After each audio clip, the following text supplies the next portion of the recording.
Agasthyarkoodam trekking എന്ന് പറയുന്നത് നമ്മൾ നേരത്തെ പറഞ്ഞ പോലെ അത്യാവശ്യം ഡിഫിക്കൽട്ടും ഹൈ ഇൻറ്റൻസിറ്റി ഉള്ള ഒരു ട്രക്കിംഗ് ആണ്. അപ്പോൾ അതിന് വേണ്ടിയിട്ടുള്ള പ്രിപ്പറേഷൻസ് അതെന്തൊക്കെയായിരുന്നു? ഞാനൊരു 3 വർഷമായിട്ട് ട്രക്കിങ്ങും അതുപോലെ തന്നെ മാരത്തോൺസ് പിന്നെ ഡെയിലി വാക്കിംഗ് ഒക്കെ ചെയ്തുകൊണ്ടിരിക്കുന്നുണ്ടായിരുന്നു. അതുകൊണ്ട് തന്നെ ആ ഒരു രീതിയിൽ നമ്മൾ ഇത്രയും ഹൈ ഇൻറ്റൻസിറ്റി ആൻഡ് എന്താ പറയുക ഹാർഡസ്റ്റ് ട്രക്കിംഗ് ഒക്കെ ചെയ്യുമ്പോൾ നമ്മുടെ ഒരു കോർ സ്ട്രെങ്ത്തും അതുപോലെ നമ്മുടെ ഒരു ഫിറ്റ്നസ്സും അതിൽ വളരെ ഇമ്പോർട്ടൻ്റ് ആണ്.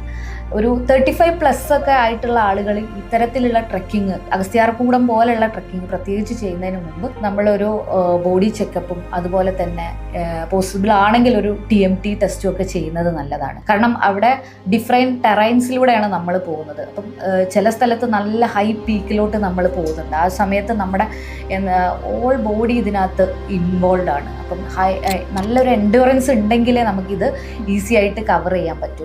അതിൽ നമ്മുടെ തൈ മസിൽസ്, നീ ഇതൊക്കെ സ്ട്രെങ്തൻ ആണെങ്കിലേ നമുക്ക് ഒരു പെയിനൊന്നും ഇല്ലാതെ ഈസി ആയിട്ട് എൻജോയ് ചെയ്തിട്ട് പോകാൻ പറ്റും. ആസ് എ ഫസ്റ്റ് ടൈമർ എനിക്ക് മനസ്സിലായതെന്ന് വെച്ചാൽ ഇവൻ ദോ കുറച്ചൊക്കെ നമ്മൾ പ്രിപ്പയർ ചെയ്തിരുന്നെങ്കിലും പക്ഷെ കുറച്ചും കൂടി എൻജോറൻസ് ഉണ്ടാക്കി പോയിരുന്നെങ്കിൽ കുറച്ചുകൂടി എൻജോയ് ചെയ്യാമായിരുന്നു എന്ന് എനിക്ക് പേഴ്സണലി ഫീൽ ചെയ്തു. ഇതിന്റെ കാര്യത്തിൽ ഒരു 1 month മുന്നെയാണ് കുറച്ച് പ്രിപ്പറേഷൻസ് തുടങ്ങിയിട്ടുണ്ടായിരുന്നത്. ഞാൻ തുടക്കത്തിൽ ഇൻക്ലൈൻഡ് ആയിട്ടുള്ള വാക്കിംഗ് ചെയ്തിട്ടുണ്ടായിരുന്നു. ലൈക്ക് ഒരു 7 to 15 ഡിഗ്രി ഇൻക്ലിനേഷനിൽ ഒരു 20 to 30 minutes ത്രെഡ്മിൽ വാക്ക് ചെയ്തിട്ടുണ്ടായിരുന്നു. അതുപോലെ തന്നെ ബാക്കി കുറച്ചൊക്കെ ഒരു നീ സ്ട്രെങ്തനിങ്ങും അതുപോലെ തന്നെ കോർ മസിൽ സ്ട്രെങ്തനിങ് എക്സസൈസും ചെയ്തിട്ടുണ്ടായിരുന്നു. പക്ഷെ അത് മതിയായിരുന്നില്ല കേട്ടോ. നമ്മുടെ തൈ മസിൽസ് ആണ് നമ്മളെ ലോഞ്ചിവിറ്റി ഡിറ്റർമൈൻ ചെയ്യുന്ന ഒരു ഫാക്ടർ. അപ്പം തൈനെ എത്രത്തോളം സ്ട്രോങ് ആക്കാൻ പറ്റും, ഡെയിലി വാക്കിംഗ് ചെയ്യുക, അതുപോലെ പോസിബിൾ ആണെങ്കിൽ റണ്ണിങ്, അതുപോലെ നമുക്ക് സ്ക്വാറ്റിംഗ്, ഇതുപോലെയുള്ള ആക്ടിവിറ്റീസ് ചെയ്യുവാണെങ്കിൽ നമുക്ക് കുറച്ചുകൂടെ ഈസി ആയിട്ട് ഇത്തരത്തിലുള്ള ട്രക്കിങ് കംപ്ലീറ്റ് ചെയ്യാൻ പറ്റും.